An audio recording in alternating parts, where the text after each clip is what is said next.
Greetings, and welcome to the Microsoft Fiscal Year 2020 Fourth Quarter Earnings Conference Call. At this time, all participants are in a listen-only mode. A question-and-answer session will follow the formal presentation. If anyone should require operator assistance during the conference, please press star 0 on your telephone keypad. As a reminder, this conference is being recorded. It is now my pleasure to introduce your host, Mike Spencer, General Manager and Investor Relations for Microsoft. Thank you, sir. You may begin. Good afternoon, and thank you for joining us today. On the call with me are Satya Nadella, Chief Executive Officer, Amy Hood, Chief Financial Officer, Frank Brod, Chief Accounting Officer, and Keith Dolliver, Deputy General Counsel. On the Microsoft Investor Relations website, you can find our earnings press release and our financial summary slide deck, which is intended to supplement our prepared remarks during today's call and provides a reconciliation of differences between GAAP and non-GAAP financial measures. Unless otherwise specified, we will refer to non-GAAP metrics on the call. The non-GAAP financial measures provided should not be considered as a substitute for or superior to the measures of financial performance prepared in accordance with GAAP. They are included as additional clarifying items to aid investors in further understanding the company's fourth quarter performance, in addition to the impact these items and events had on the financial results. All growth comparisons we make on the call today relate to the corresponding period of last year, unless otherwise noted. We will also provide growth rates in constant currency when available, as a framework for assessing how our underlying business is performed, excluding the effect of foreign currency rate fluctuations. Where growth rates are the same in constant currency, we will refer to growth rate only. We will post our prepared remarks to our website immediately following the call until the complete transcript is available. Today's call is being webcast live and recorded. If you ask a question, it will be included in our live transmission, in the transcript, and in any future use of the recording. You can replay the call and view the transcript on the Microsoft Investor Relations website. During this call, we will be making forward-looking statements, which are predictions, projections, or other statements about future events. These statements are based on current expectations and assumptions that are subject to risks and uncertainties. Actual results could materially differ because of factors discussed in today's earnings press release, in the comments made during this conference call, and in the risk factors section of our Form 10-K, Forms 10-Q, and other reports and filings with the Securities and Exchange Commission. We do not undertake any duty to update any forward-looking statement. And with that, I'll turn the call over to Satya. Thank you, Mike. Good afternoon, everyone. We delivered record results this fiscal year, powered by our commercial cloud, which surpassed $50 billion in revenue for the first time, up 36% year over year. The last 5 months have made it very clear that digital tech intensity is key to business resilience. Organizations that build their own digital capability will recover faster and emerge from this crisis stronger. We are seeing businesses accelerate the digitization of every part of their operations, from manufacturing to sales and customer service, to reimagine how they meet customer needs, from curbside pickup and contactless shopping in retail to telemedicine in healthcare. That's why we are building the full modern technology stack powered by cloud and AI and underpinned by security and compliance to help every organization digitally transform. Now I'll highlight our innovation and momentum, starting with Azure. Every organization today needs a distributed computing fabric to run essential workloads. We are building Azure as the world's computer to support them with more data center regions than any other provider, including new regions as of this quarter in Italy, New Zealand, and Poland. We have always led in hybrid, and we are accelerating our innovation to meet customers' needs wherever they are. Azure Arc is the first control plane built for a multi-cloud, multi-edge world, and we are taking it further with Azure Arc-enabled Kubernetes. New capabilities in Azure Stack HCI help organizations bring the cloud to their very own data centers. And our acquisitions of Affirmed and Metaswitch, along with Azure Edge Zones, extend Azure to the network edge, expanding our offering to telecom operators as they move to 5G. Our differentiated approach across cloud and edge is winning new customers in every industry, from Land O'Lakes, the National Australia Bank, to Johns Hopkins Medicine, as well as leading ISVs, including Citrix, Finastra, SAS, and Workday. At the data layer, Azure is the only cloud with limitless data and analytics capabilities that can deliver a cloud-native data estate for every organization. The combination of SQL Hyperscale, Cosmos DB, Synapse Analytics, and the new Synapse Link, which enables live analytics on real-time transactions, differentiate Azure. In AI, we have the most comprehensive portfolio of tools, frameworks, and infrastructure. We're thrilled with the progress our partner OpenAI is making. Their new GPT-3 model constitutes a new breakthrough in AI and was trained on our Azure AI supercomputer.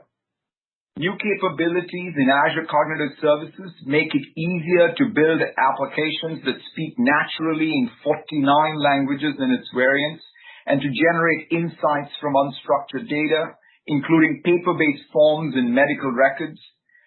Microsoft Bot Framework now includes powerful authoring tools to build sophisticated conversational bots with low code, and with Azure Machine Learning, organizations can deploy AI more responsibly and safely. All this innovation is driving usage. In June alone, 13.5 billion transactions were processed in Azure Cognitive Services, 2.5 billion messages sent, 9 million hours of speech transcribed. From Bridgestone to United Health Group to EY, companies are relying on Azure AI to innovate and better meet customer needs. Now to developer tools. The role of developers is more important than ever, from emergency response to recovery to reimagining the world. We have the most used and loved developer tools to build any application for any platform. We have seen increased activity across multiple measures, and we are going further with new tools to power secure remote development. With Code Spaces, we are bringing together the best of GitHub, Visual Studio, and Azure to help developers go from code to cloud in seconds. New advanced security features in GitHub use semantic analysis to scan code for vulnerabilities. And GitHub discussions help software communities collaborate outside of the code base. More than 3 million organizations, including the majority of the Fortune 50, now use GitHub. The state of California is using GitHub and Azure DevOps to power 90% of its digital COVID-19 response infrastructure. All the 5,000 engineers at Autodesk rely on GitHub to break down silos across the organization. And at Etsy, developers are using GitHub to deploy production more than 50 times per day. Now to Power Platform. With Power Platform, anyone in an organization can rapidly create an application, build a virtual agent, automate a workflow, or analyze data. Citizen developers and business decision makers at companies like Schlumberger and T-Mobile are using Power Platform to address challenges created by COVID-19. Power BI is the clear leader in business intelligence in the cloud and is growing significantly faster than competition. 96% of the Fortune 500 now use Power BI to find insights in their data. More broadly across the Power Platform, we are seeing accelerating usage. Power Apps, monthly active users increased 170% year over year. Power Automate is up 75%. And in just 6 months, Power Virtual Agents are already surpassed 6.7 million sessions. Just yesterday, we launched an end-to-end return-to-workplace solution in Power Platform that will help organizations like CBRE keep employees safe and healthy when they go back to their office. And we continue to invest in robotic process automation. Our acquisition of Softmotive, when coupled with Power Automate, enables customers, including KPMG, to automate manual business processes across both legacy as well as modern applications. Now to Dynamics 365. Dynamics 365 is helping organizations in every industry digitize their end-to-end business operations, from sales and customer service to supply chain management, so that they can rapidly adapt to changing market conditions. Customer Insights is the fastest growing Dynamics 365 application ever, helping organizations like Walgreens Boots Alliance and Chipotle offer more personalized customer experiences. BNY Mellon chose Dynamics 365 this quarter to help investment managers build stronger relations with their customers. More than 4,500 organizations now use Dynamics 365 Commerce, Finance, and Supply Chain Management, making it one of the fastest growing SaaS solutions in its category. FedEx, for example, uses Dynamics 365 to drive more precise logistics and inventory management. In retail, Dynamics 365 Connected Store now offers in-store traffic analytics and curbside pickup, prioritizing safety as stores reopen. And we continue to invest in solutions to protect merchants as they process more online transactions. New account protection and loss prevention features in Dynamics 365 Fraud Protection help protect online revenue, and we are working with financial services firms like Capital One to improve fraud detection and keep customers secure. Now to LinkedIn. In spite of revenue headwinds due to lower hiring needs, we are seeing record engagement as LinkedIn's more than 706 million professionals turn to the network to connect, learn, and plan for the future. Content shared was up nearly 50% year over year, and LinkedIn Live streams were up 89% since March. People will increasingly need to move beyond current domain expertise to learn new skills, and they're turning to LinkedIn. Professionals watched nearly 4 times the amount of LinkedIn Learning content in June than they did a year ago. And we are making it easier for them to access LinkedIn Learning's more than 16,000 online courses directly in the flow of their work. A new learning app and Teams will allow organizations to integrate LinkedIn Learning as well as their own content to create a continuous feedback loop between work, skills, and the learning needed for upskilling and reskilling employees. Now to Microsoft 365 and Teams. When, where, and how the world works is fundamentally changing. Microsoft 365 is empowering people and organizations to be productive and secure as they adapt to more fluid ways of working as well as learning. Microsoft Teams is helping people be together even when they're apart. It's the only solution with meetings, call, chat, content, collaboration with Office, as well as business process workflows in a secure, integrated user experience. We are reimagining every aspect of the meetings experience with new capabilities like Together Mode and the dynamic stage to help people feel more connected and reduce cognitive load. We expanded the gallery view in Teams so that people can see and interact with up to 49 participants at a time, and breakout rooms and live reactions will help people build social capital in a virtual world. Deeper integration between Teams and Power Platform brings an integrated data platform, Microsoft DataFlex, for easier, faster application creation and deployment, enabling a new category of enterprise-grade apps and chatbots in Teams. Teams is rapidly becoming the communications backbone as customers accelerate moving voice to the cloud. And we are expanding Teams beyond the workplace, making it easy to add personal Teams account on mobile so you can stay connected with friends and family across work as well as your life. Teams users generated more than 5 billion meeting minutes in a single day this quarter, and we are seeing increased usage intensity across the platform as people communicate, collaborate, and co-author content in Teams. 69 organizations now have more than 100,000 users of Teams, and over 1,800 organizations have more than 10,000 users of Teams. We are working alongside educators as they prepare for remote, hybrid, and in-person scenarios this fall. More than 150 million students and teachers around the world now rely on our tools, including Teams, Stream, OneNote, as well as Flipgrid, to prioritize student engagement and learning outcomes. Our new Microsoft Cloud for Healthcare is helping providers schedule, manage, and conduct viral visits using Teams and engage with patients using Dynamics 365. In healthcare, there were more than 46 million Teams meetings this past month. The NHS in the UK chose Microsoft 365 to empower its 1.2 million employees with the latest productivity and collaboration tools to deliver better patient outcomes. More broadly, we are seeing increased usage of Microsoft 365 and larger strategic agreements. Alcoa and Telstra are empowering their entire workforce, including first-line employees, with Microsoft 365 and Teams. Across industries, customers like 3M, CenturyLink, GE, and Providence are increasingly choosing our Microsoft 365 premium offerings for differentiated security, compliance, voice, and analytics value. Our Microsoft 365 E5 user base more than doubled year over year.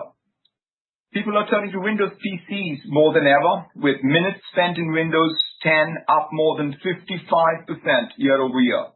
And we expanded our family of Surface devices and accessories to help people work, learn, and connect from anywhere as we create new categories that benefit the entire OEM ecosystem. Now to security and compliance. Remote everything continues to accelerate the need for a zero-trust security architecture that protects people, devices, applications, and data holistically.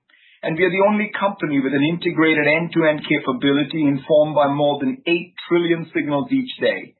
Azure Active Directory now has more than 345 million monthly active users across more than 200,000 organizations. And we are not only securing employee identities, but customer and partner identities as well. General Motors, for example, is using Azure Active Directory to secure interactions between its employees, dealers, and customers. Azure Sentinel now has more than 6,500 customers. The accelerating adoption of IoT across industries is creating new security challenges, and our acquisition of CyberX this quarter will help secure customers' IoT deployments. Finally, we are helping customers protect their most sensitive information. Microsoft Information Protection is enabling companies such as Siemens AG to protect sensitive data wherever it exists. And new Microsoft 365 Records Management helps customers govern data and reduce risk. Now on to gaming. It was simply a breakthrough quarter for gaming. We saw record engagement and monetization led by strength on and off console as people everywhere turn to gaming to connect, socialize, and play with others. Stepping back, we are expanding our opportunity to empower the world's 2 billion gamers to play wherever and whenever they want on any device. Xbox Game Pass is seeing record subscriber growth across both console and PC, and now includes content from more than 100 studios. Our xCloud gaming service is already live in 15 countries.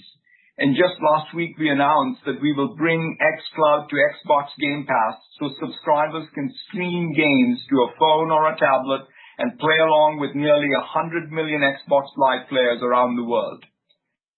In content, we are delivering differentiated first and third-party content to attract and retain gamers. Xbox Series X will launch this fall with the largest launch lineup for any console ever. And Minecraft reached a new high of nearly 132 million monthly active users during the quarter. In closing, we are expanding our opportunity and investing across the full modern technology stack. Over the next decade, technology spending as a percentage of GDP is projected to double. And we are well positioned to participate in that growth by innovating and defining the key technologies that empower every person and every organization on the planet to build more of their own tech intensity. With that, I'll hand it over to Amy, who will cover our financial results in detail and share our outlook, and I look forward to rejoining for your questions. Thank you, Satya, and good afternoon, everyone. This quarter, revenue was $38 billion, up 13% and 15% in constant currency. Gross margin dollars increased 10% and 12% in constant currency. Operating income increased 8% and 12% in constant currency. And earnings per share was $1.46, increasing 7% and 9% in constant currency, when adjusting for the net tax benefit related to the transfer of intangible properties from the fourth quarter of fiscal year 19. In our largest quarter of the year, our sales teams and partners again delivered strong results, with many similar trends to the end of the third quarter. In our commercial business, increased usage, consistent execution, and continued demand for our differentiated, high-value cloud services drove another strong quarter. And in our consumer business, Increased demand from work, learn, and play from home scenarios again benefited our gaming, Surface, and Windows OEM non-pro businesses. We also saw weakness in small and medium business purchasing, which primarily impacted our transactional Office and Windows OEM Pro businesses, and drove some moderation to our Office 365 commercial paid seat growth. And in our search business, though rates stabilized through the quarter, we saw a continued reduction in advertising spend on our platform. Moving to our overall results.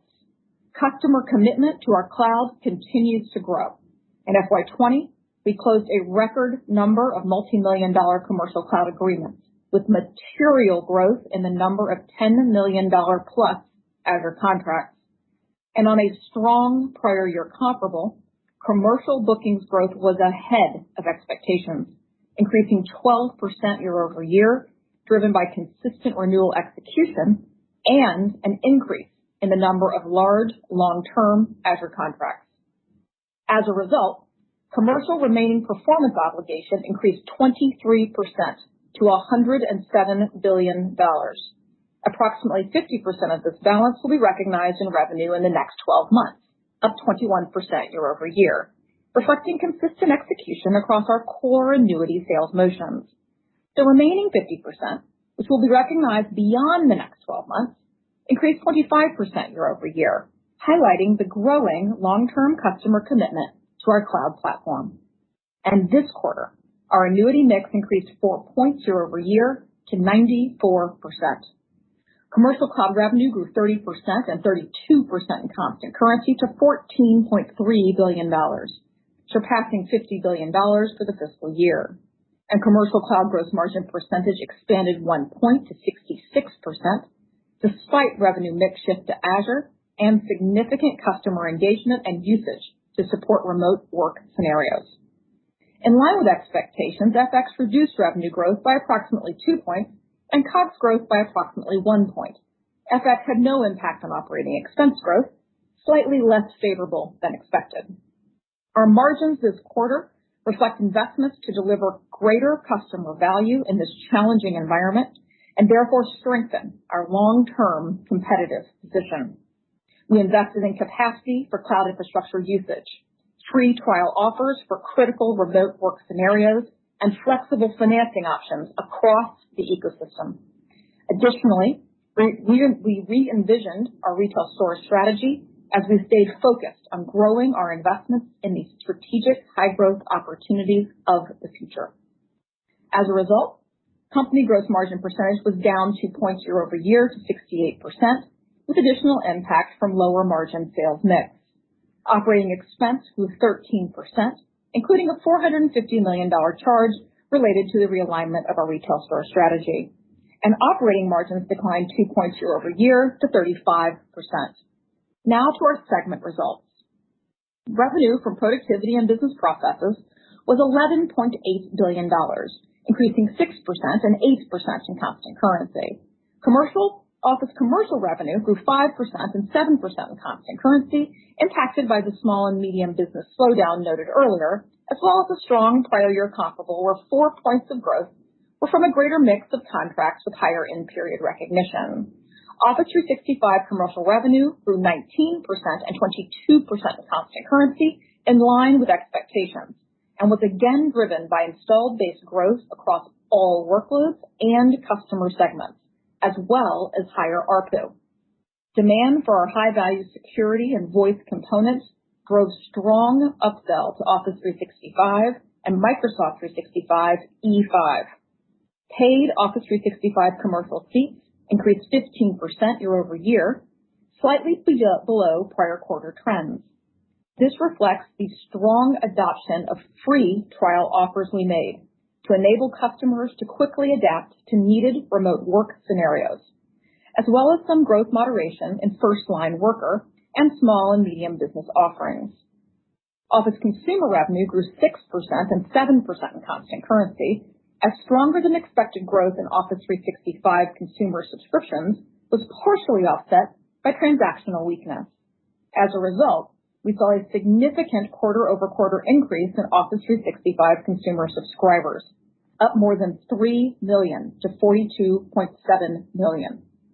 Dynamics revenue grew 13% and 15% in constant currency, driven by Dynamics 365 growth of 38% and 40% in constant currency. This fiscal year, total Dynamics revenue surpassed $3 billion, with over 60% from Dynamics 365.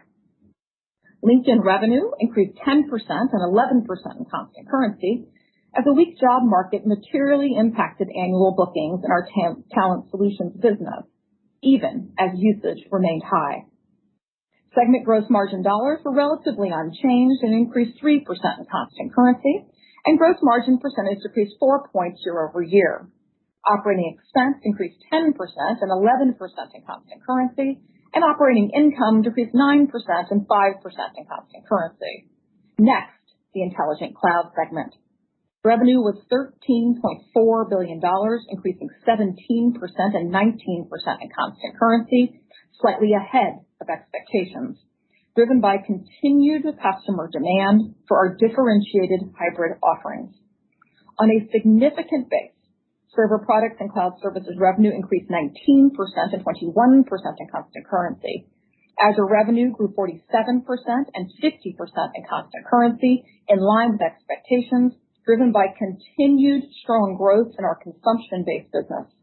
In our per-user business, growth continued to moderate, given the size of our enterprise mobility installed base, which grew 26% to over 147 million seats.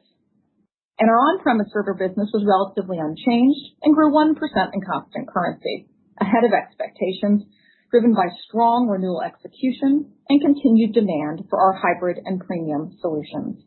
Enterprise services revenue was relatively unchanged and grew 2% in constant currency as growth in premier support services offset consulting delays.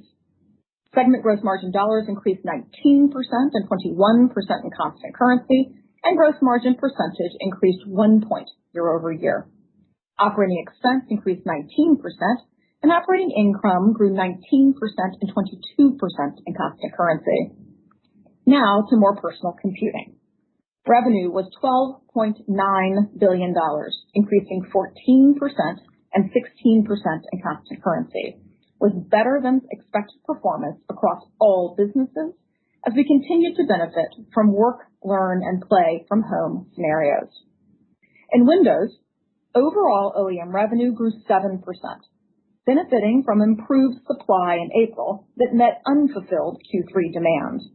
In OEM Pro, this benefit was more than offset by the impact from small and medium businesses in May and June. And in OEM non-Pro, the benefit from work and learn from home scenarios continued, but did moderate through the quarter. Inventory levels ended the quarter in a normal range. Windows commercial products and cloud services revenue grew 9% and 11% in constant currency, driven by Microsoft 365 and the continued demand for our advanced security solutions. In Surface, revenue grew 28% and 30% in constant currency, with strength across consumer and commercial segments. Search revenue ex-TAC declined 18% and 17% in constant currency, driven by the trends noted earlier. And in gaming, revenue increased 64% and 66% in constant currency, significantly ahead of expectations, with the continued benefit from play-at-home scenarios driving record levels of engagement and monetization across the platform, as well as a significant increase in console sales. Xbox content and services revenue increased 65% and 68% in constant currency, with strong growth in third-party transactions, Game Pass subscribers, and Minecraft. Segment gross margin dollars increased 12% and 15% in constant currency, and gross margin percentage decreased 1 point year over year with the mix shift to gaming. Operating expense increased 10%, including the retail stores charge, and operating income grew 15% and 19% in constant currency. Now back to total company results. In line with expectations, capital expenditures, including finance leases, were $5.8 billion, up 8% year over year to support growing usage and demand for cloud services. Cash paid for PP&E was $4.7 billion. Cash flow from operations was $18.7 billion and increased 16% year over year, driven by healthy cloud billings and collections. And free cash flow was $13.9 billion, up 16%. For the fiscal year, we generated over $60 billion in operating cash flow and over $45 billion in free cash flow, driven by a year of improving margins and operating leverage across our businesses. In other income and expense, interest income, net gains on derivatives, investments, and foreign currency remeasurement were mostly offset by interest expense. Our effective tax rate was slightly below 17%, lower than expected due to the geographic mix of revenue. And finally, we returned $8.9 billion to shareholders through share repurchases and dividends, an increase of 16% year over year, bringing our total cash return to shareholders to over $35 billion for the full fiscal year. Now, before we turn to our outlook, I'd like to update you on a change in accounting estimate to the useful life of server and networking equipment assets in our cloud infrastructure. Effective at the start of fiscal year 21, we are extending the depreciable life for these assets to 4 years, which will apply to the asset balances on our balance sheet as of June 30, 2020, as well as future asset purchases. This change will not impact historical depreciation expense, the total depreciation expense over the life of the asset, or cash flow, but it will impact the timing of depreciation expense in the future for these assets. As a result, based on the outstanding balances as of June 30, we expect fiscal year 21 operating income to be favorably impacted by approximately $900 million in the first quarter and approximately $2.7 billion for the full fiscal year. This has been included in the guidance we will provide on today's call, and you will find additional details on the mechanics of the change in our earnings materials. Now let's move to our next quarter outlook. In our commercial business, given our differentiated position in growth markets, we expect continued commitment to our cloud platform, as well as strong usage and consumption growth. In our consumer business, we expect some continued benefit from work, learn, and play from home scenarios in gaming and service, though at a more moderated rate as stay-at-home guidelines ease in many places around the world. However, we expect the small and medium business weakness we saw in Q4 to continue, which will impact transactional sales primarily in Office and Windows OEM. In commercial bookings, growth should again be healthy, but we will be impacted by the strong prior year comparable and a low growth in the Q1 expiry base. Commercial cloud gross margin percentage will increase approximately 4 points year over year from the accounting estimate change noted earlier. Excluding this impact, continued improvement in Azure IaaS and PaaS gross margin percentage will be mostly offset by revenue mix shift to Azure. And on a dollar basis, we expect capital expenditures to be roughly in line with last quarter to support the growing usage and demand for our cloud services. Next, to FX. Based on current rates, FX should decrease total company, productivity and business process, and intelligent cloud revenue growth by approximately 1 point and have no impact on more personal computing revenue, total company COGS, and operating expense growth. Now to the segment guidance. In productivity and business processes, we expect revenue between $11.65 and $11.9 billion. In Office Commercial, on a strong prior year comparable, revenue growth will again be driven by Office 365, with continued upsell opportunity to E5. However, growth will be impacted by a decline of approximately 30% in our on-premises business, driven by the transactional weakness in small and medium businesses noted earlier. In Office Consumer, we expect revenue to be relatively unchanged year over year as subscription growth will be offset by a decline in our transactional business. In LinkedIn, we expect low to mid-single digit revenue growth, primarily from weak bookings, and therefore revenue growth in the Talent Solutions business. And in Dynamics, continued Dynamics 365 momentum from our modern and intelligent solutions will drive revenue growth in the low double digits. For Intelligent Cloud, we expect revenue between $12.55 and $12.8 billion. In Azure, revenue growth will again be driven by our consumption-based business. And in our per-user business, We expect continued benefit from Microsoft 365 Suite momentum, though growth will again be impacted by the increasing size of the installed base. In our on-premises server business, on a strong prior year comparable, we expect revenue to be up slightly year over year, driven by the durable value of our hybrid and premium annuity offerings.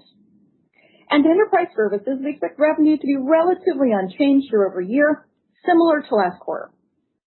In more personal computing, we expect revenue between $10.95 and $11.35 billion. In our Windows OEM business, we expect revenue to decline in the low teens range, impacted by the strong prior year comparable that benefited from the end of support for Windows 7, as well as the continued slowdown in small and medium businesses.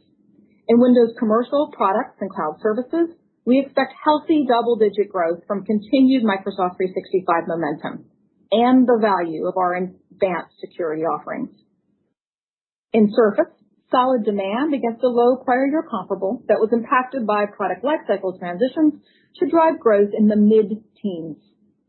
In Search X TAC, we expect revenue to decline in the low 20% range. And in gaming, we expect revenue growth in the high teens, with continued strong user engagement across the platform. Now back to overall company guidance. We expect COGS of $10.75 to $10.95 billion and operating expense of $10.7 to $10.8 billion, with continued investment against our significant long-term ambition. Other income and expense should be negative $50 million as interest expense is expected to more than offset interest income. And finally, we expect our Q1 tax rate to be approximately 16%, lower than our expected full year rate, given the volume of equity vest in our first quarter. In closing, we are committed to our customers' success in these challenging times and to managing the company for long-term growth and profitability. We will continue to expand our cloud infrastructure to support the growing customer usage and demand across our differentiated cloud offerings. And given our strong execution and growing competitive advantage in high growth areas, we remain committed to investing against the long-term opportunity ahead of us. Now, before turning to Q&A, I have one special thank you. Frank Brod, our Chief Accounting Officer, will soon be retiring.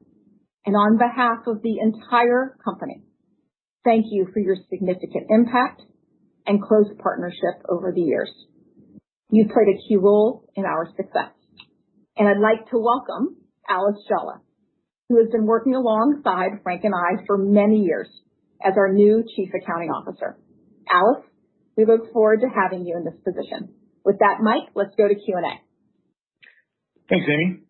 We'll now move over to Q&A. Out of respect to others on the call, we request that participants please only ask one question.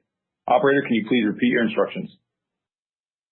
Absolutely. Ladies and gentlemen, if you would like to ask a question at this time, please press star 1 on your telephone keypad.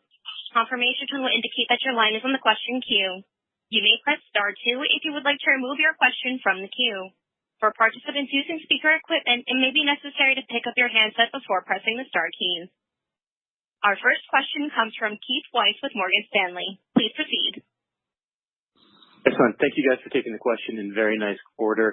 Satya, I was hoping you could help us with your view of what the enterprise spending environment looks like through this difficult period. On one side of the equation, we have very good secular trends that are still very well in place. And like you said, digital transformation is accelerating. On the other side, though, we do have difficult macro conditions out there, and we're seeing it in places like SMB and the like. Can you help us understand how that's footing out on the ground in terms of your customers? Are you still able to get those big deals over the line? And how do you see that playing out through the rest of the fiscal year? Like, how should we think about those impacts through FY21? No, thank you, Keith, for the question. The thing that at least we have learned, I would say, in the last 5 months is that digital technology is no longer viewed as just new project starts, but is becoming perhaps the most key for business resilience. Business continuity obviously is a board-level discussion everywhere. But I don't think digital tech as sort of being key to business resilience was the number one priority, whereas now it is. So I think that that's, I think, when I think about digital transformation now, I break it into two things. I think about resilience and all of sort of what Microsoft can do to help any business be more resilient, whether it's remote everything, whether it's about their ability to simulate anything, automate everything. Those are the things that I think are going to increase. Then, of course, there is how do you readjust to what is going to be an increased e-commerce, contactless, reimagined world, reconfigured supply chain. So in both of those are secular tailwinds, but no one can take away from sort of the fact that GDP is going to be negative. So that's why I think you're going to see lots of ins and outs.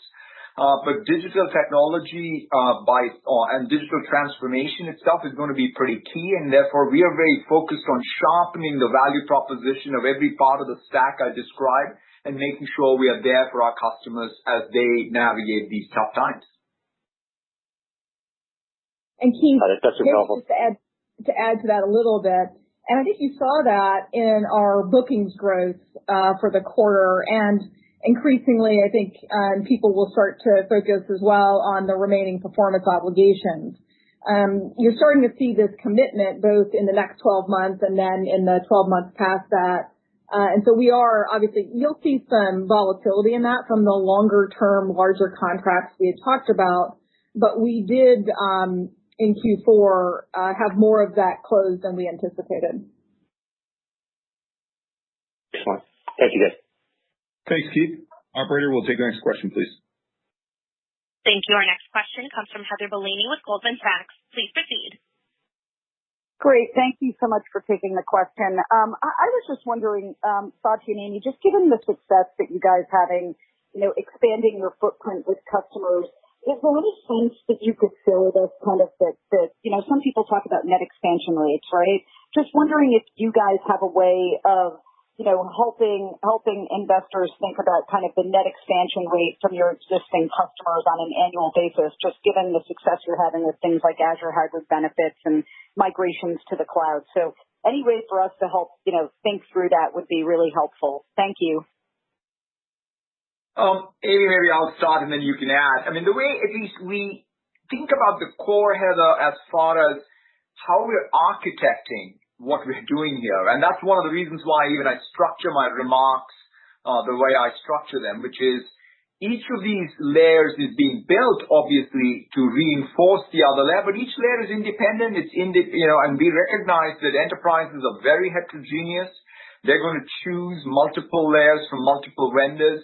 And interoperability will be key. But we have a very differentiated value proposition. I mean, even in this quarter, if you think about the number of customers who started with Teams, built a Power application, in fact, had Azure, GitHub-powered DevOps on top of that code base, and then used Azure Synapse all in one solution. So you can see that power of our stack. So each layer is architected such that it reinforces the other, and we see increasing adoption, including all of these layers. But I think in the numbers, when we talk about each of the numbers and the growth rates for each of the numbers, that in some sense showcases that. But maybe, Amy, you want to add more to that? Yeah, I think the other way to think about it, Heather, and we do, I know, talk about it a little bit every quarter, there are two main motions that we focus a lot on here. Number one, are we adding new customers? And number two, are we adding workloads within customers? And I think you'll increasingly hear us talk about the number of customers who are and purchasing multiple components of the cloud, whether that's Microsoft 365, Azure, the Power Platform, Satya just talked about, developer SaaS or GitHub, and then numerous cloud opportunities within Dynamics 365. So I think the way I tend to think about it is revenue per customer going up? Yes. And are we adding new customers? Yes. And do we feel like we still have room to add additional clouds? I think that'll be sort of the language you'll hear us talk through this year. Thank you very much.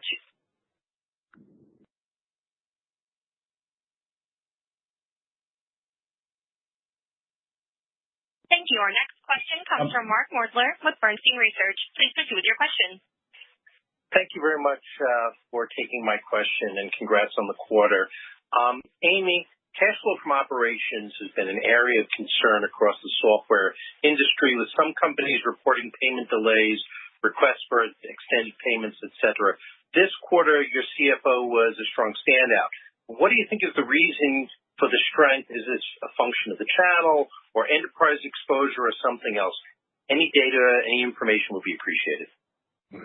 Thanks, Mark. We did have, as you saw, and we have had very consistent performance in our cash flow from operations.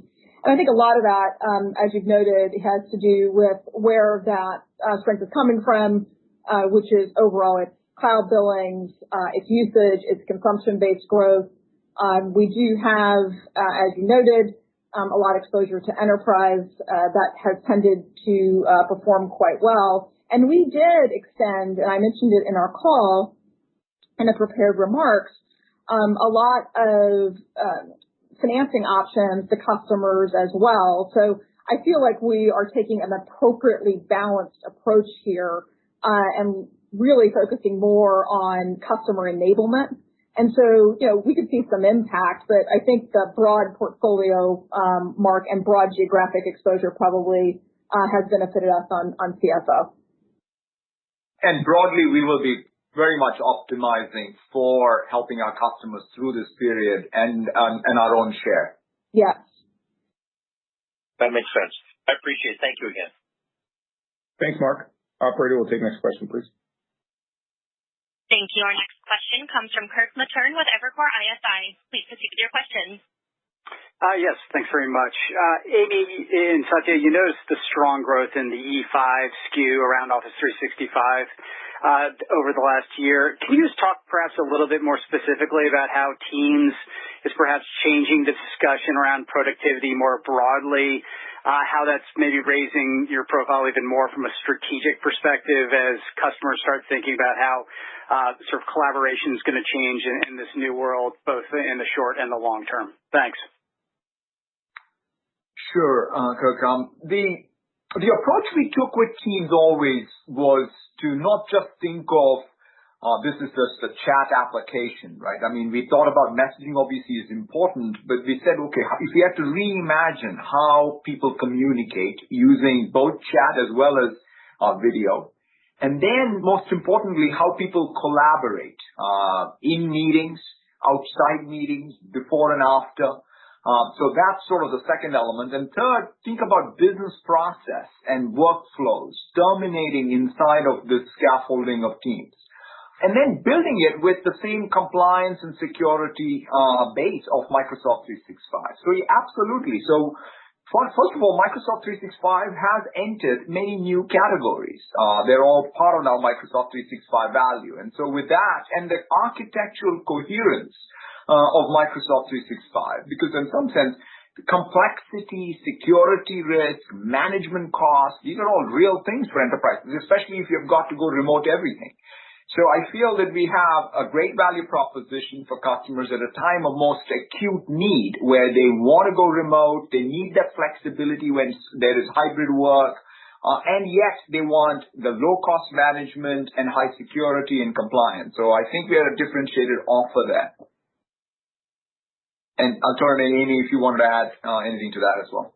No, I actually think the other component, Satya, that I would mention is really the transition we've seen from just Office 365 E5 to Microsoft 365 E5 with the entirety of the value proposition. This, I think, has been a pivotal year. And again, in Q4, we saw even more transition in the SKU mix to the Microsoft 365 SKU than just simply the Office SKU. Thank you. Thanks, Kirk. Operator, we'll take the next question, please. Thank you. Our next question comes from Greg Moskowitz with Mizuho. Please proceed. Thank you very much for taking the question. And I have one for Satya.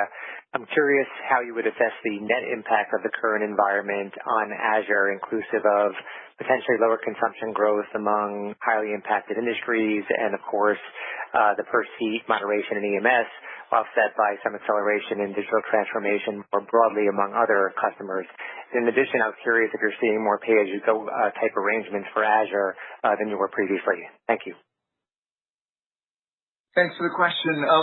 Overall, as I said, even in industries that have been impacted, say, economically, One of the things is getting to the new efficient frontier of cloud economics is one way for them to, in fact, do better as they enter recovery, right? So one of the things that we're seeing, in fact, is some acceleration even of getting rid of the old and getting to the efficient frontier so that then they can recover faster. That doesn't mean that some places where there is absolute real shutdown of economic activity, there isn't a slowdown. But where people are looking to say using even that as an opportunity to come out stronger, we do see that. For sure, pay-as-you-go on Azure is going to increase and is increasing, and we are fundamentally focused on wherever people want to have those long-term commitments, as well as pay-as-you-go customers. So we don't, in some sense, discriminate between the two. What we want to be able to stay focused on is quarter-over-quarter consumption growth by adding value to customers' digital transformation projects. And I would add, maybe, Greg, a little context is we have been seeing a transition to pay-as-you-go probably for the majority of this year, as opposed to saying it has more recently just emerged as a trend. So I wanted to make sure to decouple those a teeny bit. And I think in general for us, this quarter, the consumption patterns were very, very similar actually to what we expected, to Satya's note, with the pressure to, I think, move to this new frontier, being really at the forefront of people's minds, far more so than maybe a discussion on per-user impacts. That's helpful. Thank you both. Thanks, Greg. Operator, we'll move to the next question, please. Our next question comes from Brent Thill with Jefferies. Please proceed with your question. Good afternoon. You've continued to show great top-line double-digit growth and margin improvement, and many are asking, is that same framework in place in this environment, showing this same double-digit growth with margin improvement, or do things change and you need to invest in new areas that could potentially stall out margins as we go through this cycle? I mean, I'll start, and Amy, you can add to this.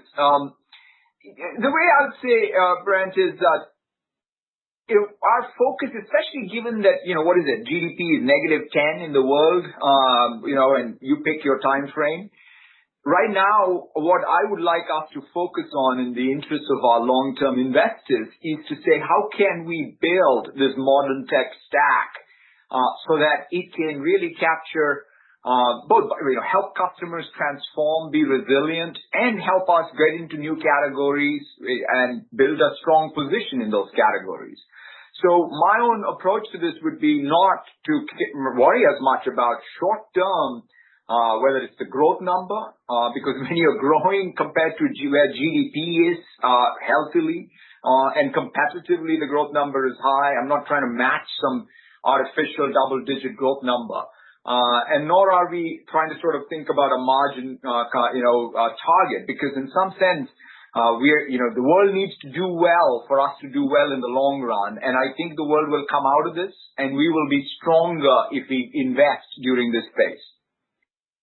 And I just want to reiterate how important that is. The opportunity that Satya really outlined in his remarks is, I do believe, fundamental. And so you see us continuing to invest. You'll see it in capital expenditure based on demand. You'll see it in the operating expense line. And a lot of the margin movement you're going to see is going to be actually far more sales mix than it is to think about it as margins going down in a particular product.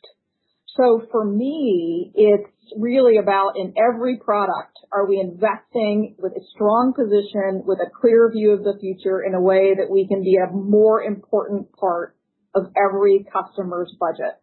And so I think we feel very good about the products we've got, the lineup we've got, and the execution engine we've got. And so I think we're far more focused in that way than maybe on a short-term number goal. Thank you. Thanks, Brent. Operator, we'll take the next question, please. Our next question is from Brad Zelnick with Credit Suisse. Please proceed with your question. Great. Thank you so much for taking the questions, and congrats on the amazing results. Amy, I believe in your prepared remarks, you had said Q4 CapEx was in line with expectations and Q1 should be at a similar level. Can you speak to the evolution in cloud CapEx productivity and utilization trends, your capacity planning process, and lead times to stand up incremental capacity? And ultimately, how should we be thinking about the cadence of CapEx going forward? Thanks, Fred. As you saw, we made great progress this quarter catching up from supply chain challenges that I think we entered the quarter with. And as you can imagine, with the team's surge in usage along with other workload surges, we look forward to continuing to be able to invest to meet that demand ahead of the curve, in addition to what Satya mentioned, which is continuing to enter new regions where we see opportunities. So for me, the way to think about it is you see the cloud revenue growth continuing, you see strong consumption and usage growth, and you should expect cloud CapEx to follow in pretty short order. The lead times there have gotten tighter over time, and so you can generally think they'll be more correlated. But obviously there's some demand planning that we like to give ourselves ample room. Thank you. Great, thanks, Fred. Operator, we'll take our last question now, please. Thank you. Our last question comes from Raimo Lenschow with Barclays. Please proceed with your question. Hey, thanks for squeezing me in, and congrats as well. A quick one from me. Can you talk a little bit about gaming? So this quarter was we saw very, very strong numbers. But, and before, it's slightly weaker because of the tougher comps. But, how do you think about that cycle of growth that you get out of gaming? And in theory, we should be getting more stable with more recurring revenue. Just talk a little bit about the dynamics there a little bit. Thank you. Sure, I'll start. Our overall vision, as we've sort of been talking about for, quite frankly, multiple years, and building out with, in particular, our Game Pass strategy. That's what we are going for. This gaming TAM is much more expansive than what we participated in, even with all of the success we had with Xbox. So we think going forward, Xbox, with the approach we are taking, has much more of an ability to reach the 2+ billion gamers out there, and we're in the early days of building that out. And so this quarter, of course, will stand out for many of the reasons because of the remote nature of how a lot of the activity happened. And also we have a new console that's very much part of our strategy. But we go beyond the console to the PC, we go to mobile, and we have the streaming service. So all of these accrue to what we think in the long run is going to be a much bigger addressable market, and we have a great structural position. We have a social network in Xbox Live. Obviously, we have a store that monetizes super well as we have the Game Pass subscription. So, Amy, if you wanted to add to that.